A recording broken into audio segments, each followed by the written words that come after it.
Volgograd, 1972. In winter, as in summer, Russian schoolchildren mount guard in front of the eternal flame, burning in the memorial to the dead of the great battle of the Volga.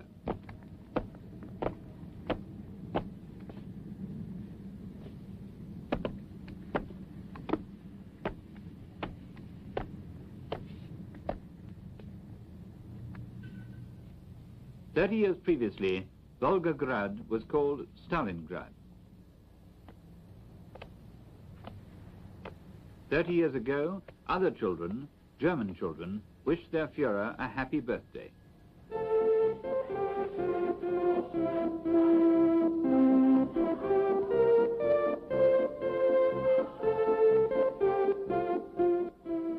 Adolf Hitler was 53 years old. His triumphant armies occupy the whole of Europe. During the summer of 1941, they had invaded Russia and stood at the gates of Moscow. Until now, the German generals who perfected the Blitzkrieg had experienced nothing but success. They are ready to begin the conquest of Africa, Asia, and even the whole world. At the beginning of 1942, Hitler mobilizes all his forces from the far corners of Europe so that he can finish off Russia. 5,400,000 German soldiers. He makes his allies provide 800,000 men, either willingly or by coercion. The Italian 8th Army of his friend Mussolini, the 2nd Hungarian Army of Admiral Horthy, the 3rd and 4th Romanian armies of Antonescu's fascist regime. In the spring of 1942, this immense striking force, the biggest concentration of strength yet seen, consists of 3,200 tanks, 3,400 airplanes, 57,000 guns, more than 6 million men, 10 times more than Napoleon's Grand Army, are ready to march eastward. The German General Staff wishes to take Moscow, which had been the objective of the first lightning attack by the Germans the previous summer. Moscow, which should have been taken in 3 weeks, but held out all winter. Stalin expects the new blow to fall on Moscow. Hitler is more imaginative. Now that America has entered the war, he decides that he must prepare for a long struggle. His objectives are based on economic goals, and above everything else, he needs the oil and fuel resources of the Middle East. In Africa, Rommel is on the march towards Cairo. Hitler decides to attack in Russia by a drive to the south, in the direction of the Caucasus and its oil. He wants to close the German pincers around the oil reserves of the Middle East. The key to this vast strategic plan is Stalingrad.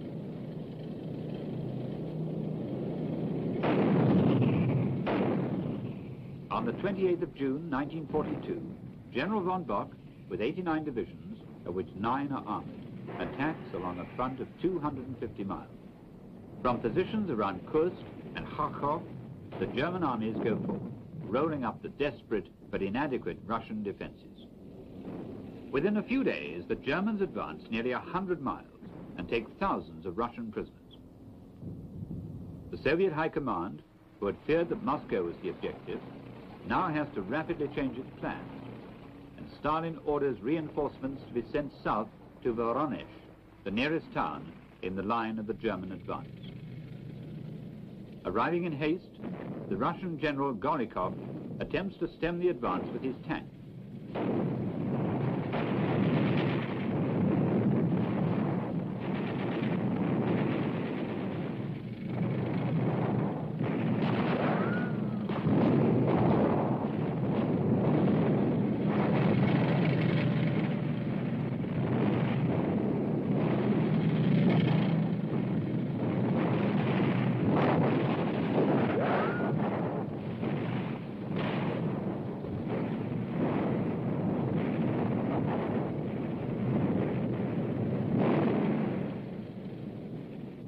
Bravery and determination are not enough to stop the German advance, however, and the German Stuka dive bombers break up the Russian positions.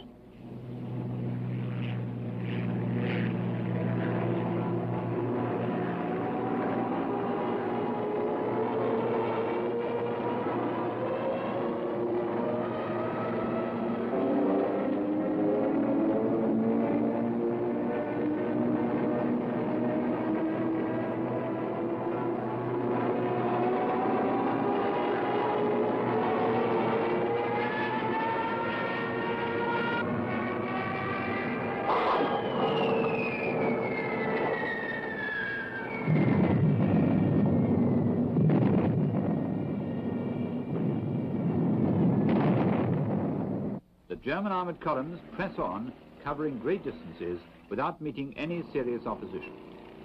Ahead lies Rostov, the only remaining bastion barring the approach to the Don River crossing, the last obstacle to Stalingrad. Will the main Russian force be waiting at Rostov?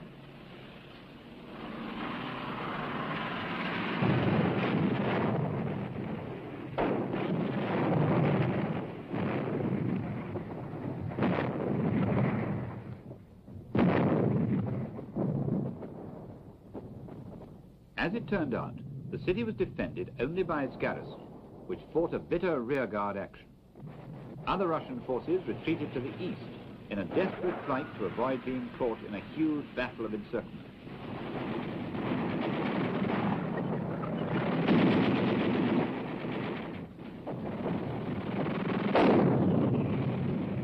The Germans took a week to win the battle and a major victory. Rostov fell on the 28th of July. For the Germans, the plan of campaign seemed to be working well. For the Russians, the summer is dark indeed.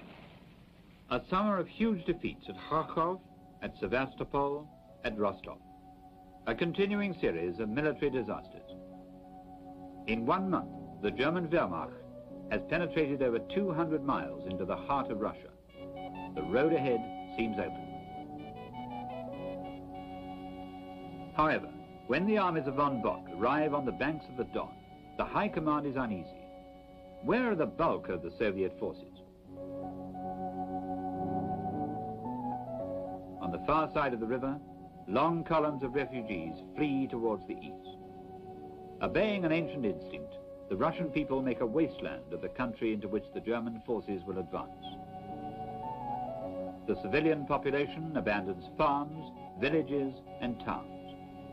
All that is precious to the people is destroyed or burned before they follow the retreating columns of the Russian army wearily trudging eastward.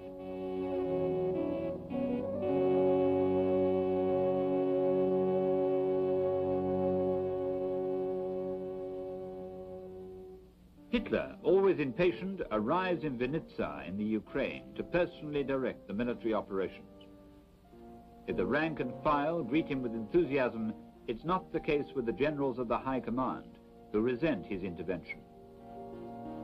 He dismisses von Bock and takes command himself, cancelling all the operational plans of the General Staff. The original plan was to take Stalingrad with the entire German force, before advancing on the Caucasus.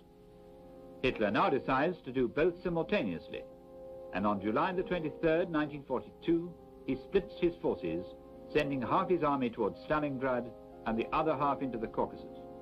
The decision is bitterly opposed by his General Staff.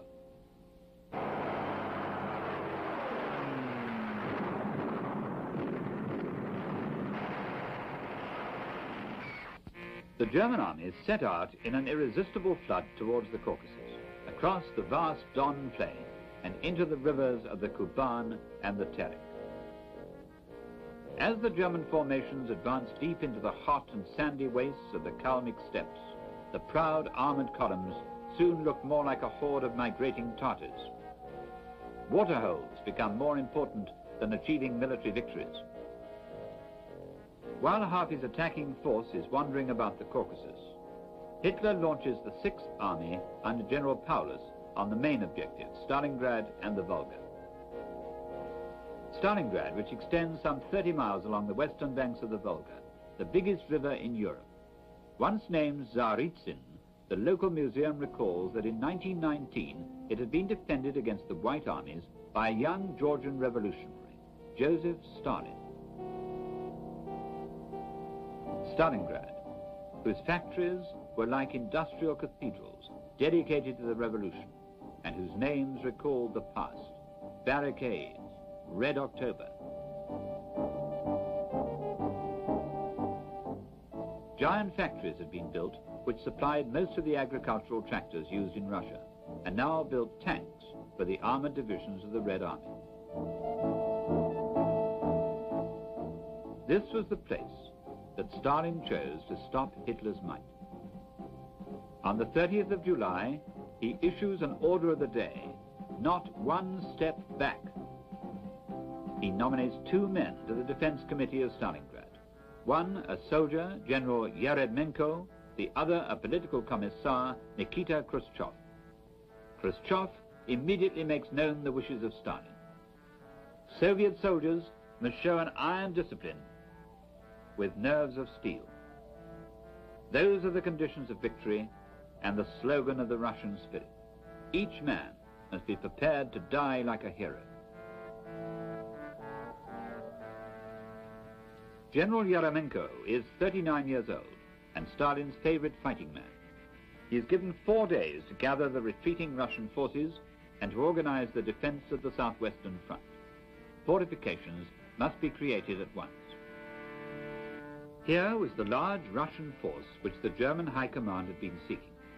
They had retreated in order to stand at Stalingrad. Hitler had been mistaken. The Russians were not completely defeated.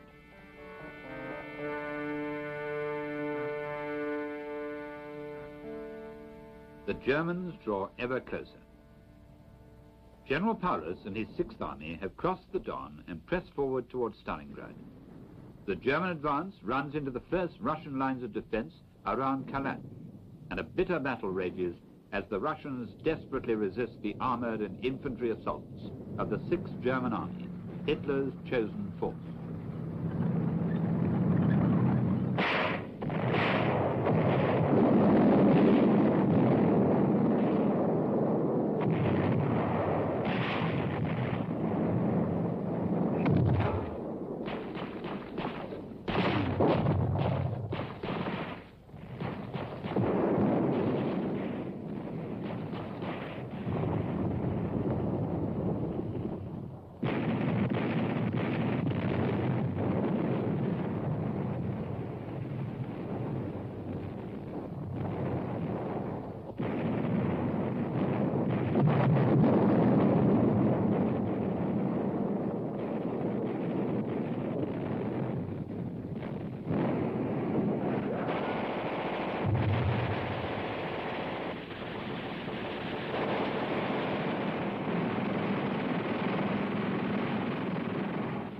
After heavy and savage fighting between the Don and Volga rivers, the Germans take Kalatch. In a final push, the 16th Panzer Division breaks through to the north of Stalingrad and reaches the western bank of the Volga on a 5-mile front.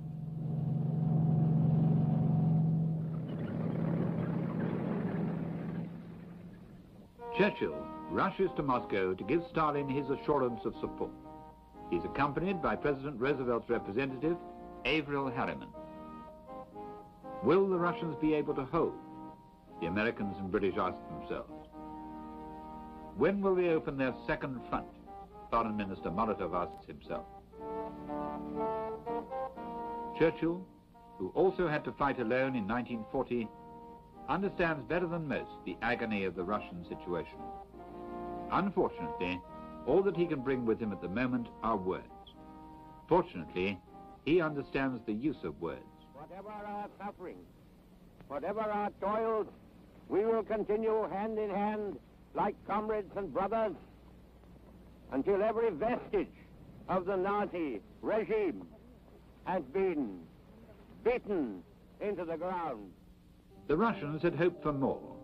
When they see him on the newsreels giving the V for victory sign, they believe that the 2 fingers indicate a second front.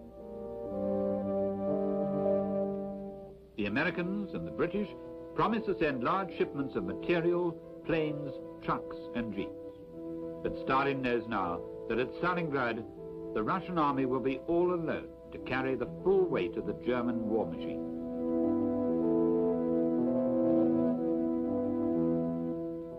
The Germans have now reached the suburbs of Stalingrad. Hitler has ordered that the city must be taken before the 25th of August. The troops will have to hurry up. At first it all seems straightforward, but soon things will begin to go wrong.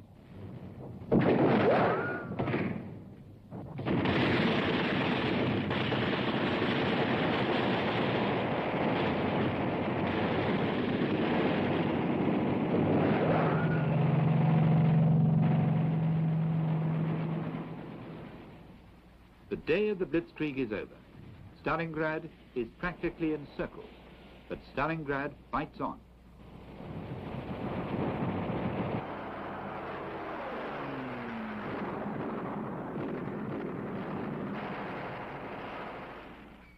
Hitler decides that Stalingrad must be destroyed.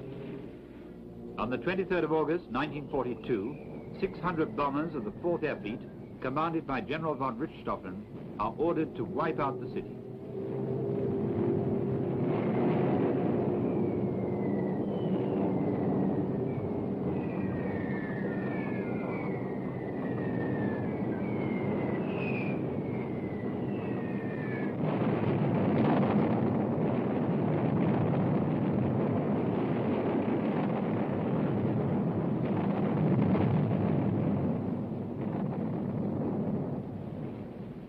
Flying in relays, the Heinkels and Junkers return to reload at their airfields and manage to carry out 2,000 sorties over Stalingrad.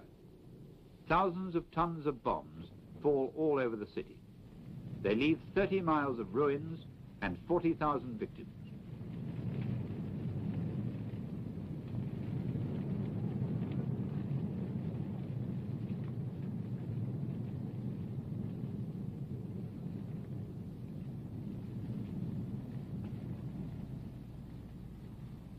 The civilians who survived the bombing are evacuated, while General Yeremenko orders the 62nd and 64th Soviet armies to transform the city into a fortress. Stalingrad, pride of the Soviet Union, lies in ruins, but each ruin will now become a barricade.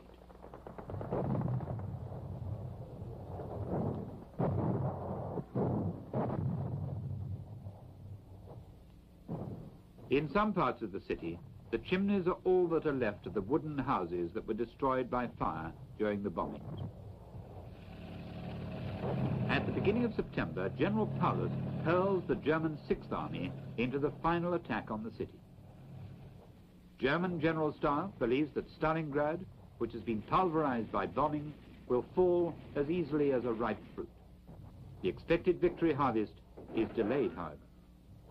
On the 12th of September, General Chuikov is appointed to command the 62nd Army.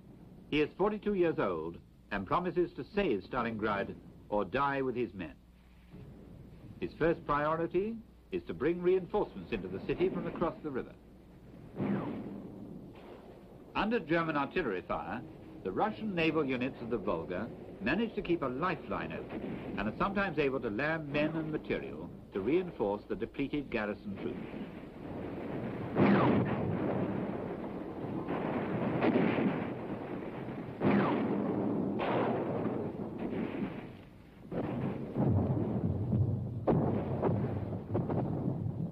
Just when the battered 62nd Army is on the point of collapse, the naval forces manage to bring in an elite guards division commanded by General Rodintsev.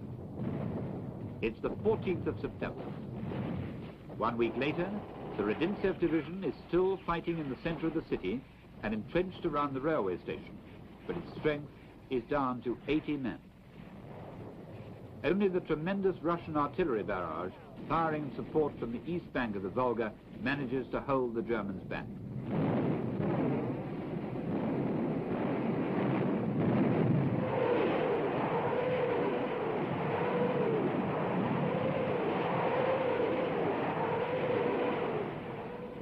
One after another, the best Russian regiments are being consumed, and it's a matter of concern as to how long the 62nd Russian Army can last.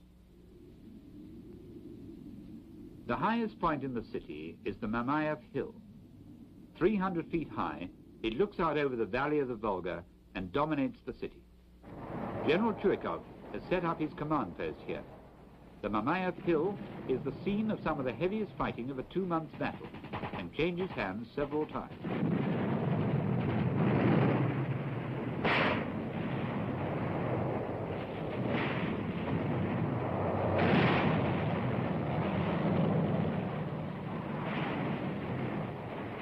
At the end of September, the Germans hold the hill, and from there can overlook the entire city, the industrial zone, the center, and the railway station.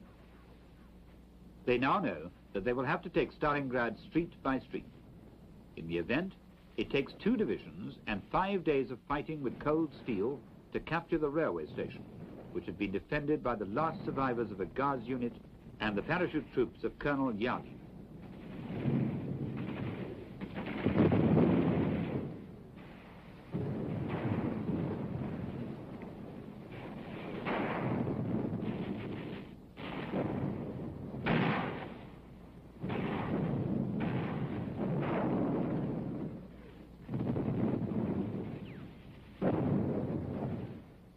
It's October before General Paulus can attack the industrial quarter with 5 divisions, 2 of them armored.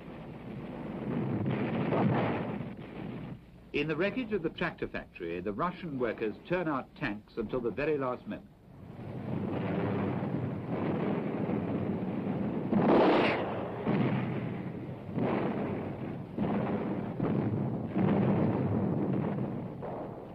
When the German advance is nearly upon them, they put on military uniforms and go out to meet the enemy in tanks, which they had only just completed.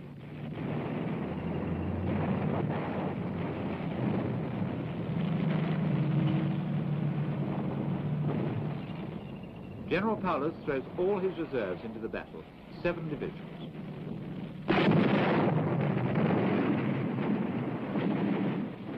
The German Panzer Grenadiers advance yard by yard through the residential zones, the Red October factory, the barricade factories.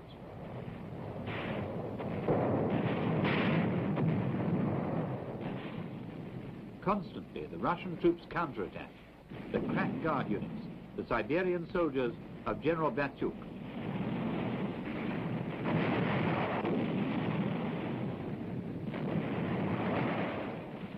In 2 weeks, 3 Russian divisions lose 75% of their strength. The German Stuka dive bombers put in a final blow.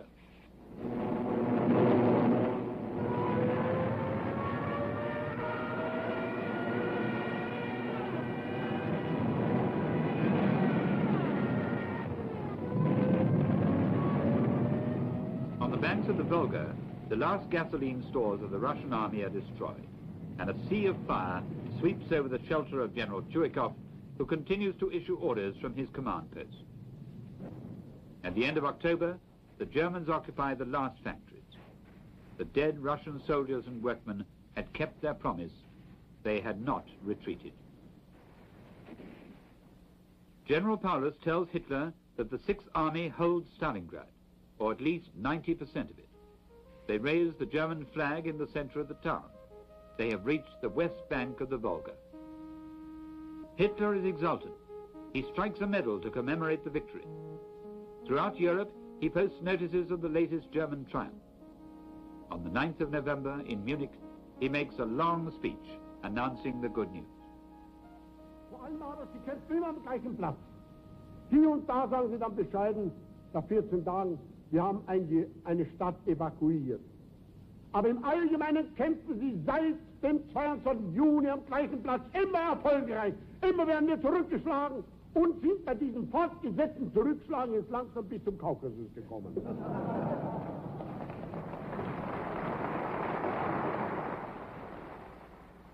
The speech is received more appreciatively by the Nazi officials than the soldiers who are listening far away in Stalingrad. Nun sagen die anderen, warum kämpfen Sie da nicht? Weil ich kein zweites Verdun machen will. Sondern weil ich das liebe. Although Hitler speaks contemptuously of the 10% of the city still held by the Russians, they, unlike him, intend to turn the defense of Stalingrad into another Verdun. And the slogan is, for the motherland and for Stalin.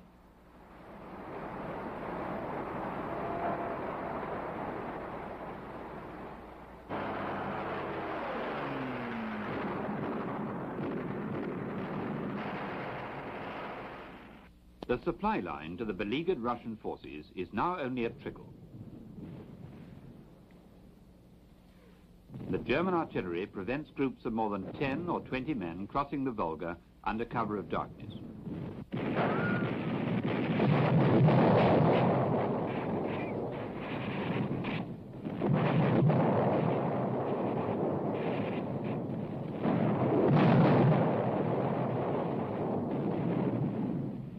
after day, night after night, week after week, the hell of combat in Stalingrad continues, together with the agony of fear, thirst, hunger, and hate.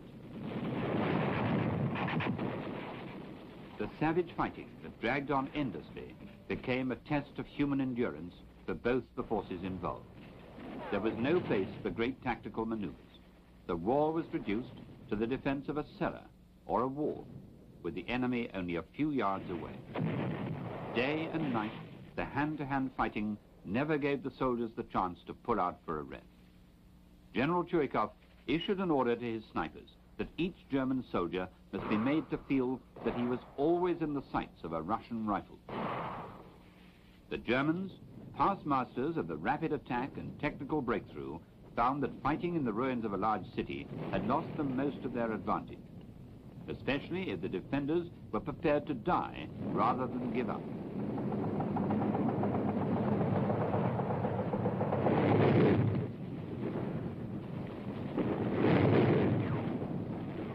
The Russian reinforcements could only come across the Volga from the eastern side under cover of darkness, and it was not possible to cross in large units. The great problem facing the Russian command was that the attrition of Stalingrad would swallow up men at a greater rate than they could be replaced. Under these conditions, it was impossible to know the true loss rate as men disappeared in the inferno of battle. Thousands of Russian soldiers crossed the Volga only to disappear forever in the ruins that claimed them. All Russia was later to know the names of 23 men of a crack guards regiment who held a house for 58 days against the best units of the German army. There were hardly any survivors. One of those Russian soldiers who fought at Stalingrad, Konstantin Simonov, became a famous writer, and during the terrible days when all his friends were dying around him, he wrote a poem which all Russia learned. If you wait for me, I will return. But wait for me truly, very truly. Wait for me when the yellow rain brings sadness. Wait for me when the snowflakes turn. Wait for me when summer conquers all. Wait until the past is forgotten and we no longer await the others. Wait until from other lands no further news will come. Wait until they shall rest, those who along with you had waited. The Russian winter makes an early appearance in Stalingrad on the 16th of November. The Volga begins to freeze. Soon, the supply lines will be cut. Soon, ammunition will run out. General Rodintsev and the other defenders of the city wonder what was meant by Stalin when he broadcast over the radio that soon we will dance in our streets.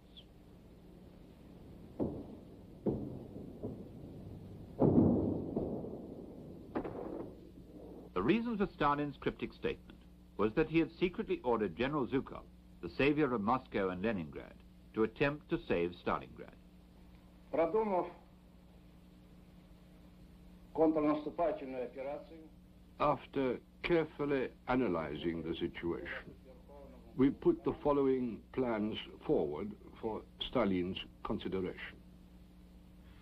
до конца октября месяца Firstly, we would continue to exhaust the Germans in Stalingrad. оборонительными действиями. Secondly, Второе. we would immediately prepare for a surprise counter-offensive. Контрнаступательной операции. For the past month, in great secrecy, Zhukov has gathered together a formidable array of armor and infantry. 900 tanks from factories in the Urals are massed on the far bank of the Volga. 1 million men, a new army. Stalin has re-established the ranks and orders of the old regime. The influence of the political commissars is cut. The Red Army is now the Russian army.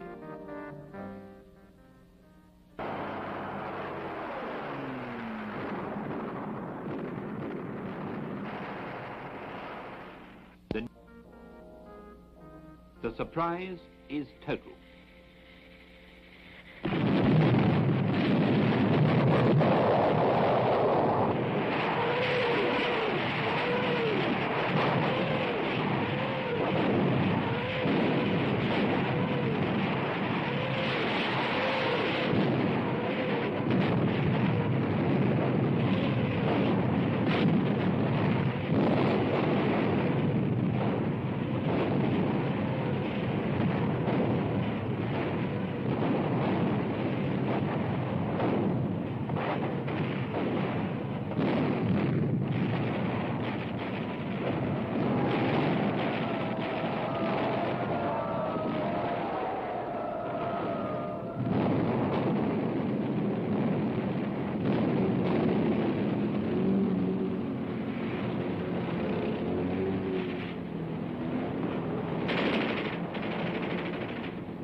Within 24 hours, Rokossovsky has routed the 3rd Romanian Army. 37,000 Romanians dejectedly shuffle across the winter plains, prisoners of the Russians. Further south, Yeremenko has swept up the Italians, all those unwilling Latins far from home and lost in the frozen wastes of Russia.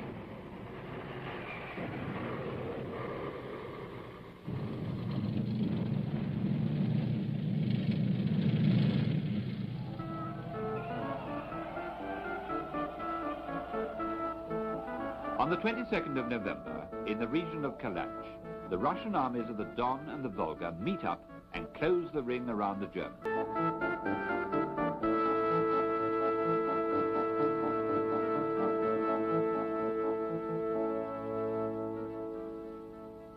The 6th German Army, with 22 divisions, 330,000 men, is now held in a pocket which measures 40 miles by 25 miles. The soldiers of the German 6th Army begin to wonder why they have not received orders to break out of the Russian encirclement. The officers on the staff of the surrounded army urge General Paulus to act quickly before it's too late. But Paulus hesitates and delays a decision. All the while, the Russian tanks draw closer. The German 6th Army is still a formidable force, pleads with Hitler to pull out the 6th Army. Goering assures his leader that he can supply the trapped German force by air, and the Luftwaffe will carry out the task. Hitler accepts this solution and sends Paulus a direct order. Hold on at all costs. Supplies will be sent by air. The Luftwaffe assembles all available planes in Russia to support the massive supply operation.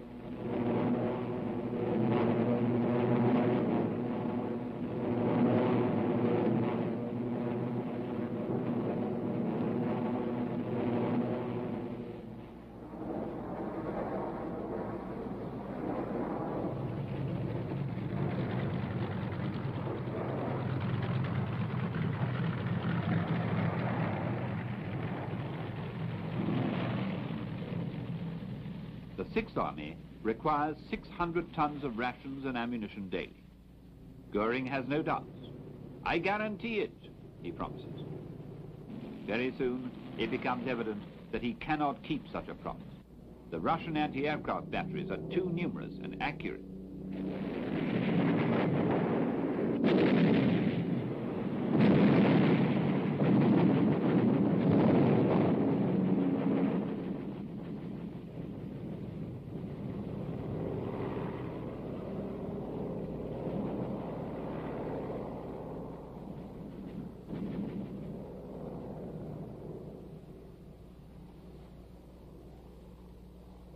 The Russian fighter pilots swear solemnly to close the skies around Stalingrad.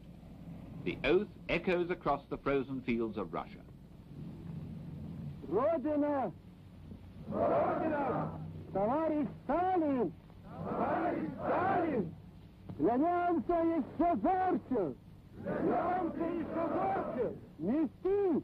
Нести! Боевую вахту! Боевую вахту! The mastery of the skies no longer belongs to the Luftwaffe, but to the Yaks, to the MiGs, and to the Stomoviks of the Russian Air Force.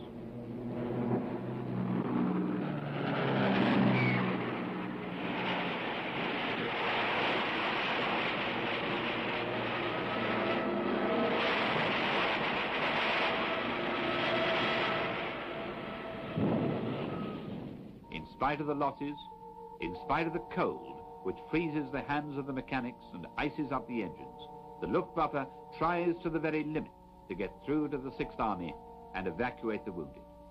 But it will never be able to keep the promises made by Goering.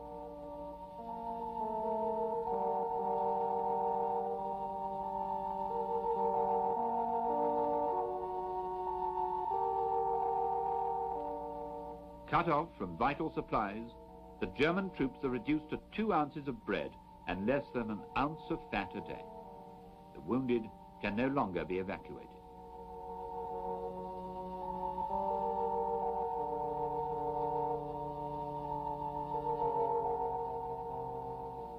Hitler decides he must try and save the 6th Army by a ground offensive.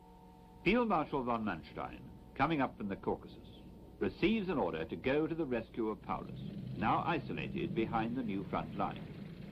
To achieve this, Manstein will have to break through the Russian positions.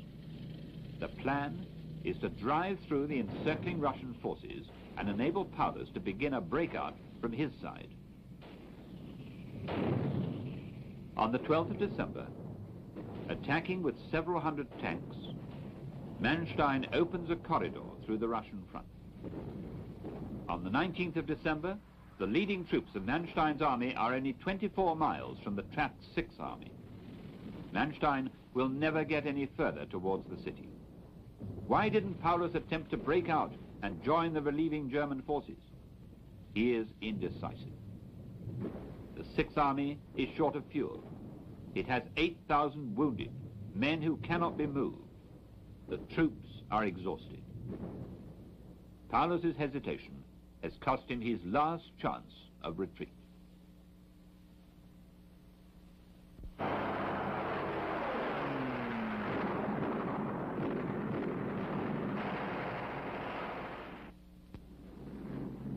On December the 19th, one of the rare supply flights gets through to drop some sacks to the trapped German army. Instead of Christmas packages or medicine, the capsule contains an order from Hitler to hold Stalingrad at all costs.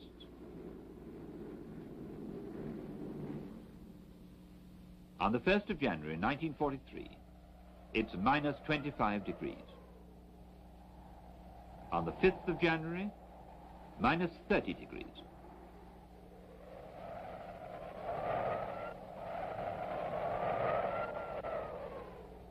Why don't the Russians attack? The massed armies of Rokossovsky have been ordered to clear the German pockets still holding out at Stalingrad. They're ready to attack, but Rokossovsky and his staff think there may be another solution if the Germans will accept the hopelessness of their position. On the 8th of January, Rokossovsky, following a traditional ritual, sends an ultimatum calling for surrender.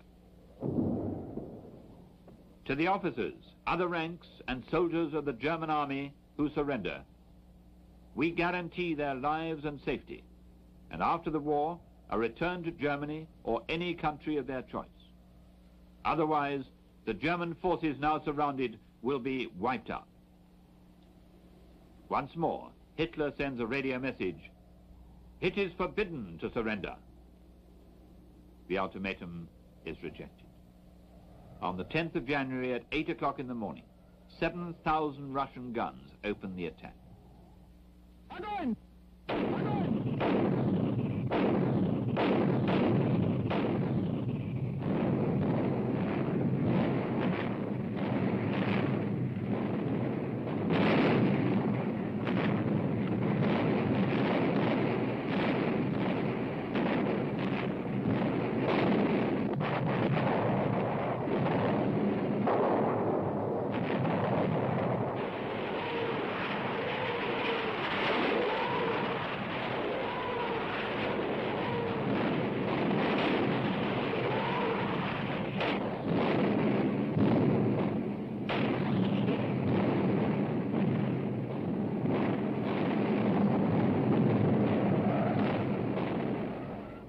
Germans, overwhelmed, withdraw towards the Volga, and the dislocated troops scurry back to take shelter in the ruins of Stalingrad, where they will make a final stand.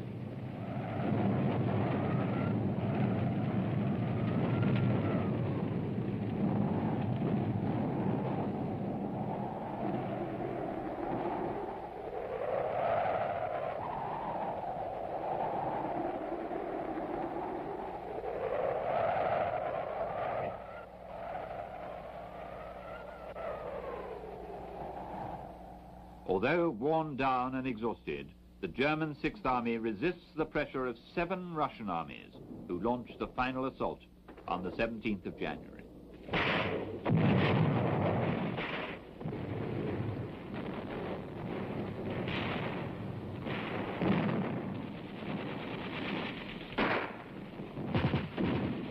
The Russian soldiers are forced to take the ruins of their city house by house, cellar by cellar, in close combat.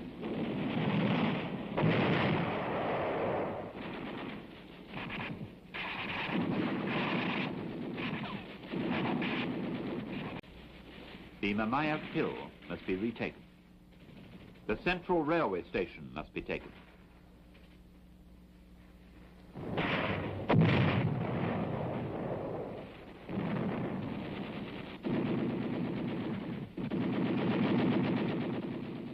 The great factories of barricades and Red October must be retaken. The tractor factory also. The center of the town must be liberated.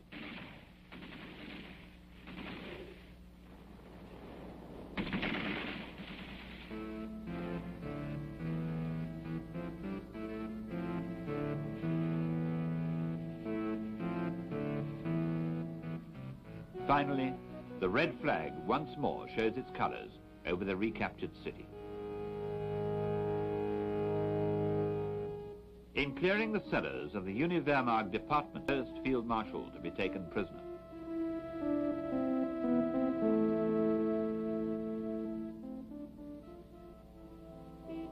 Captured along with Paulus are all the members of his staff and 2,500 officers, among them 24 generals. Aristocratic Prussians still showing their arrogance. Grizzled professional soldiers hardened by service. Young fanatics still convinced of Nazi superiority. For the first time, the proud German war machine tastes the full cup of bitter defeat and humiliation. On the 2nd of February, the last German soldiers holding out in the wrecked factories surrender their weapons. Now, the Russians know that victory is possible. The German Reich has suffered a mortal wound.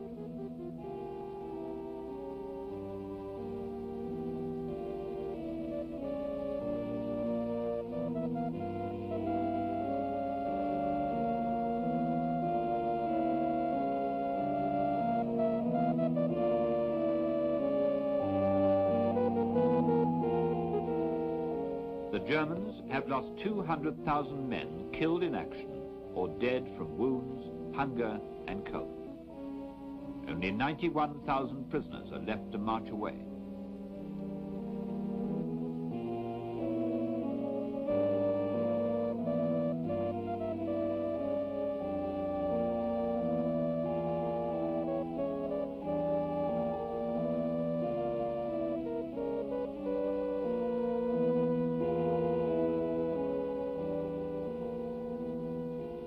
In liberated Stalingrad, Rokossovsky, Yeremenko, Chuikov, Khrushchev, and all the victorious Russian commanders, all the Russian soldiers understand at last the words of Stalin, who once said, "Soon we shall dance in our own streets."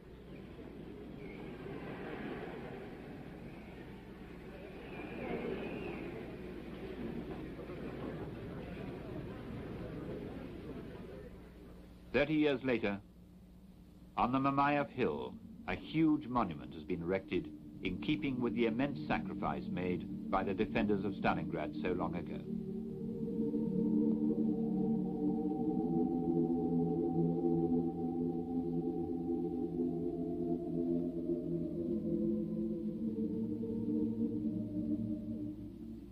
The walls carry huge tablets listing the names of those who died. No one has ever been able to count them. The Russian government has never revealed the number.